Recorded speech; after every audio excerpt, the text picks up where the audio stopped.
How's it going, everybody? Flint from Flint and Steel Survival bringing you this tag video today from CMax Arms. He tagged me in a tag 3 knife fight video. He just wants to know the techniques, the mindset, that kind of thing about knife fighting. First off, to start this video, I've never pulled a knife on anybody.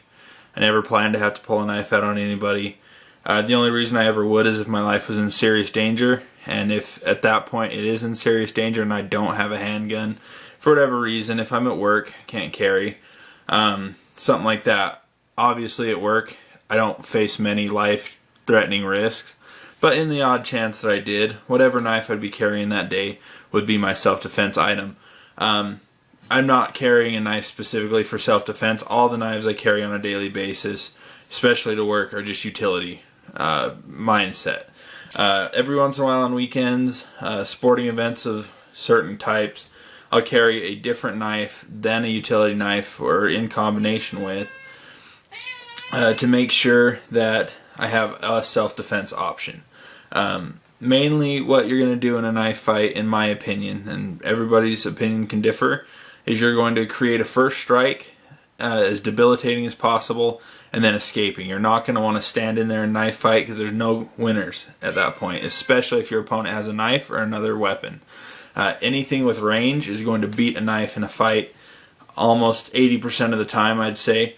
If you have a lead pipe and they can get to you 12 inches away, 14 inches away, and all you have is a, even this big of a knife. This is 4.5 inch blade-ish. I think this is 9 inches overall. You're probably going to lose. They're probably going to hit you in the hand, the head, somewhere before you can make a critical strike with your knife. All that you're trying to do is defend yourself adequately, and depending on the knife, you're going to hold it different. I know you were saying a lot of people, and I heard this a lot too. So this is a good EDC knife. This is my HK Patrol. A lot of people teach you to knife fight like this. Now this is a great hold, simply because you can strike in so many different ways. You can use your fist still. You don't have to make it lethal. You can swipe. You can stab, you can try to block. You've got a really great angle right in here for something like a pipe. If you can catch it right there, it's still going to hurt a lot, and it's probably going to break your hand, but it's not going to debilitate you to the fact where you can't fight, and it might knock your weapon out of your hand, but it's better than it landing somewhere in a critical area, chest or head. So this is a great spot to block with, because they're not going to be able to swing it inwards to your body. If you put this up in front of you, it's not going to hit a vital organ, hopefully.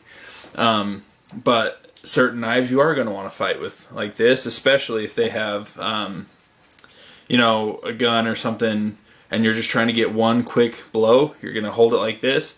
You're going to try to sweep with this hand, whatever they have, and then go in for a real quick. The people that knife fight like this are the people that intend to stand there for a while and trade blows. If you're wanting a real quick critical strike, you have a lot more finesse this way. Use your offhand to sweep. That's why I like to hold my knife in my primary hand. If I have a gun at this circumstance, I'm going to pull it with my primary hand.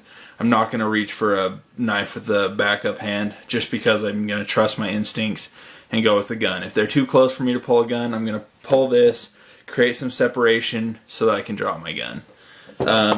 Opposite to that theory for me are knives such as this guy. This is the Sock P by Benchmade. It's specifically purpose-built for self-defense and getting people off of you. It's very sharp, very thick blade. You're going to strike multiple times really quickly and then escape backwards from your opponent.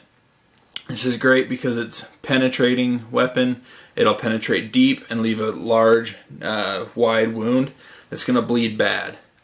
In those right spots, that's going to be a lethal hit. Anywhere you hit an artery, they're going to die probably. Other weapons such as this guy, this is from Luke over at DLC Custom Knives, this is a karambit. This is purpose-built for slashing. You're going to be aiming for vital areas. You're going to be going jugular. You're going to be trying to slash the arteries under the armpit, by the knees. You're going to be going inwards to the chest. You're definitely trying for the neck with this guy. This is going to try to take your opponent down as quickly as possible.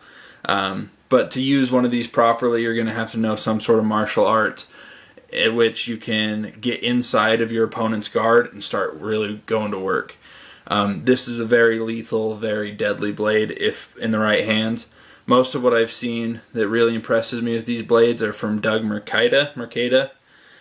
Great knife fighter. Very, very good. And he has all sorts of videos. I can't remember the channel he works with, but he's got some incredible videos.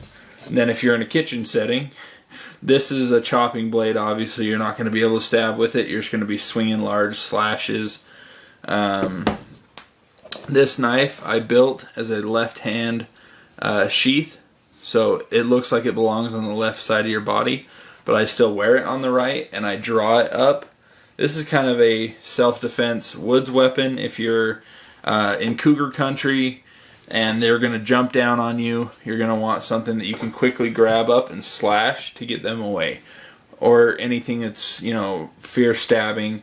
So you can plan to knife fight things other than humans. You're probably going to lose. But this is just to try to deter the thing attacking you. So that's why I built this sheath left-handed. And then here's another great self-defense option. It's the same style. It's a karambit just like this guy, but it deploys straight from the pocket. So I'll show you a usage of this. If you're going to get a purpose-built self-defense knife, I think these Fox Tactical karambits are awesome. I'm pretty sure mine's a clone. I got it in trade. I'm assuming it's a clone. It gives me every indication that it is. But I'm just wearing basketball shorts, so I'll show you how cool. This has like the Emerson Wave feature on it. So I'll show you how cool of a deployer this guy is. Make sure I'm in frame. So what you're going to do is you're going to put your finger in the ring, and as you pull, it catches. Now if you pull it in a more fluid motion, it's going to actually pop out. But you just clip it to the inside of your pocket like any normal knife. Like so. Boom. You're ready to go. This one has a little bit long of a handle, but that's also good. And most knife fights, like I said, you're going to want to end it very quickly, and you're going to want to just do one strike, maybe two, and run. You're not going to want to stand there. You're not going to want to try to kill the person. You're just going to try to debilitate them so that you can escape. Knife fighting is serious, it is lethal, and is not a first resort. If somebody doesn't pull a weapon out on you, and you are determined to get in a fight with them, use your fist, do not use a knife, or else you'll be going to jail for murder, because that's a felony right there. You just turn a misdemeanor assault into a felony assault pretty quick. So thanks guys for watching. I hope you gained something. I hope you like the blades I chose just to display. I tried to pick a pretty good assortment. And one more knife I almost forgot. This is my push dagger from Jake. This is purpose built just to punch stab. You're not going to get any slashes out of this. The sides are very dull. Can't cut anything with them. This is purpose built to punch and stab into your opponent. So a lot of fist fighters, they'll put their hands and their arms up in front of their face for a guard. This is pretty much going to negate that guard. If you start punching them with this in the arms, they're going to drop their guard and you're just going to be able to go to town. But like I said, felony immediately. Don't do that unless your life's in serious danger. If somebody doesn't pull a weapon on you, it's not ever wise to pull one back. Unless, you're going to defend yourself and try to stop the fight. If you're purpose built on getting in a fight, don't pull a weapon. If somebody comes up and attacks you for no reason whatsoever, pull a weapon and defend yourself. But I still probably wouldn't do it if it were me, just because I'm a big guy and I don't have much of an excuse not to have tried to use a non-lethal method to defend myself. If they don't have a weapon, it's probably going to be wise for me not to have one either. Thanks guys for watching. I appreciate it, and have a good one. Bye.